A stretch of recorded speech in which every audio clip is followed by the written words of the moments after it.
Trevor Paglen is an American artist active in the field of politically engaged art. With his artistic action, Paglen traces the American government's surveillance activities and their relationship with the American military infrastructure. His aim is bringing the attention of the average person onto the nature of state surveillance, which gets often obfuscated by the government. Nowadays, the artist lives and works in Berlin, where his studio is located. Born in 1974 on the Andrews Air Force Base of Camp Springs, Maryland, the son of a military doctor, he spent his childhood in various American military bases in the States and in Europe.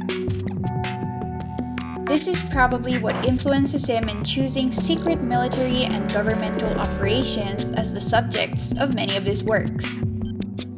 Before committing himself to art full-time, he used to be a prisoners' rights activist. He has a bachelor's in theology and a PhD in geography from the prestigious University of Berkeley, California, and a master's in fine arts from the School of the Art Institute of Chicago. His double formation as an artist and geographer is the basis to many of Trevor Paglen's artistic endeavors.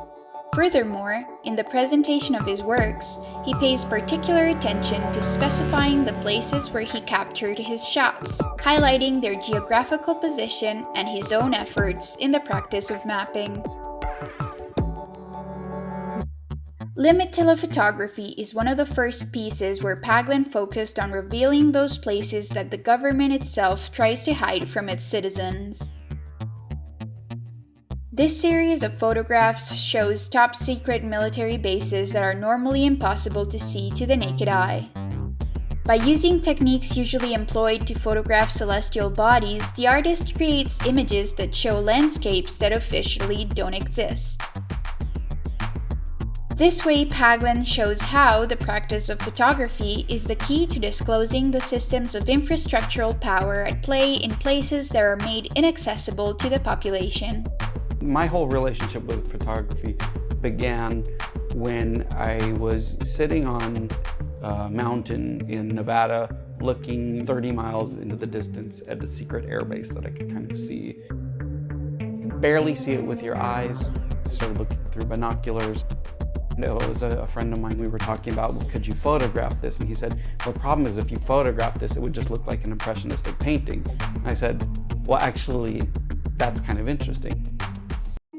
Another series of photographs is The Other Night Sky, a project that Paglen started in 2012 that is still ongoing. Its theme is catching images of the spy satellites that constantly orbit over our heads unbeknownst to us. Seeing as these satellites are not recognized by the US government, to track them the artist uses techniques created by amateur satellite watchers, techniques that let him track the coordinates and trajectories of the bodies in orbit. These long exposure photographs map the orbits of the surveillance satellites and remind us how the sky can become a weapon. Pictures of the night sky where there's a small disruption, and if you just saw it, you might say, oh, that's a photo of the night sky. And then when you read the title will say something very specifically about some kind of reconnaissance satellite or a piece of space junk or what have you. To me, this is a strategy almost like Marguerite's. This is not a pipe, or this is not an apple, or what have you. It's taking images that we're familiar with and suggesting that those images might mean something different, or that it's not self-evident what is contained in an image, or it's not self-evident how we should interpret a particular image or interpret a particular landscape. Paglen pays attention to the large infrastructure that are on the Earth's surface and underwater as well.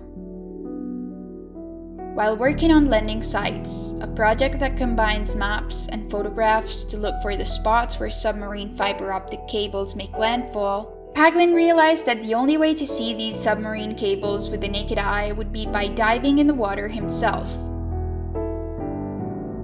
undersea cables is the result of this consideration. To achieve this result, not only did he have to get a scuba diving license and learn how to shoot his camera underwater, he also had to find the locations for his dives. The technical restrictions of the project required places at a maximum depth of 35 meters in spots where the cables emerged from the ocean bed. In the end, the artist scuba dove and took pictures of the cables in Florida, in the Hawaii, in Australia, and in Guam in the Pacific. These works were inspired by Paglen's research into the infamous Snowden case. The National Security Agency documents released by Snowden contain a lot of information on the mass surveillance that is carried out in the United States thanks to the submarine cable infrastructure. The laying of the transatlantic fiber optic cables began in the late 80s, and due to it happening along the same paths of some very old submarine telegraph lines, it presents some very vulnerable points of convergence in Florida and New York. When many cables merge in this manner, it becomes way easier to tap a lot of data at the same time, making these places hotspots for mass surveillance by the American NSA. These photographs of submarine cables that draw stark black lines along murky ocean beds and gloomy waters evoke the sensation of having seen something secret and forbidden, or, as Paglen says, of having spied on those who normally spy on you. In his poignant essay, Invisible Images, Your Pictures Are Looking at You, Paglen instead talks about the social changes that are happening due to a visual culture that is more and more guided by surveillance. The invisible images he talks about are all those images that make themselves readable to algorithms and AIs, recognition and surveillance systems that cut out the human middleman. Images created by machines for machines, that however influence our everyday lives in more and more pervasive ways.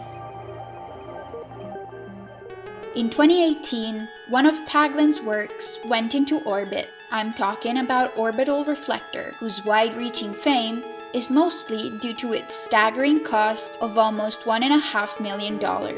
Orbital Reflector belongs to the Non-Functional Satellites series and consists in an inflatable sculpture covered in a highly reflective polyester material similar to mylar. The title of this piece is a prototype for a non-functional satellite. And the idea here is to take technology, take engineering, and use them for the exact opposite of what they normally do. It's basically a giant balloon that collapses into a very small cube.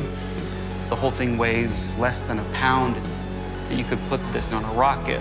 It would go up into a low Earth orbit, and when you sent a signal to it, it would inflate itself. On the 3rd of December 2018, it was launched into orbit aboard rocket SSOA of SpaceX, the American aerospace company founded by Elon Musk.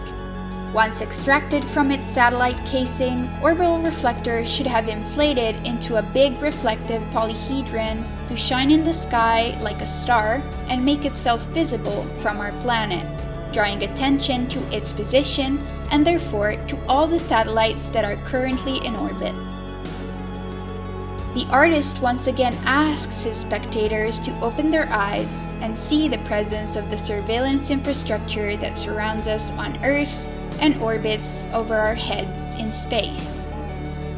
Orbital Reflector should have orbited the Earth for 35 days, but the shutdown of the administrative activities of the Trump government between the end of 2018 and the beginning of 2019 made it impossible to communicate with the satellite, preventing the inflation of the sculpture and its re-entry in the atmosphere, condemning it to becoming space junk, debris and trash that are forever destined to remain in the Earth's orbit. Trevor Paglen uses photography as the privileged tool for disclosure against the concealments employed by power systems that tend to hide their scope under a veil of secrecy. With the clever use of mapping practices and a provocatory approach to sculpture, Paglen can bring up profound points of reflection on the nature of the increasingly prevalent surveillance in our world in its dichotomy with the infrastructure that grips us in an ever tighter hold.